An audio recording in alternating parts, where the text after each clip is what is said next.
ಏಕೋ ಭಾವ ಭಕ್ತಿ ಪ್ರಧಾನವಾದಂತ ಶುದ್ಧ ಅಂತರಂಗ. ಹೇಳಿದವ ನೀನು ವಂಶೀಯರು ನನ್ನ ಪ್ರೀತಿಸ್ತಾರಂತ.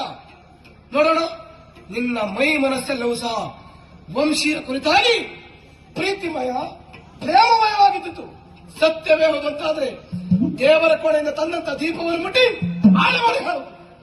ವಂಶಿ, ಕಾಯಿನ ವಾಚ ಮನಸ್ಸ, ದೇಹ ಮನಸ್ಸು ಮಾತು ತ್ರಿಕರಣ ಶುದ್ಧತೆಯಿಂದ ನಾನಿನ್ನನ್ನು ಆರಾಧಿಸ್ತಾ ಇದ್ದೇನೆ. ದೇವರ ಕೋಣೆಯಲ್ಲಿರುವಂತೆ ಈ ಜ್ಯೋತಿಯನ್ನು ಮುಟ್ಟಿದ್ದೇನೆ. ನಮ್ಮ ಪ್ರೇಮ ಜ್ಯೋತಿ ಬೆಳಗುತ್ತದಂತಾದ್ರೆ ನನ್ನ ಮಾತುಗಳನ್ನು ಕೇಳು ವಂಶಿ. ಈ ಅಜ್ಞಾನಿಯಾಗಿಯೂ ನಾನಿನ್ನನ್ನು ಪ್ರೀತಿಸುತ್ತಿದ್ದ ಸತ್ಯ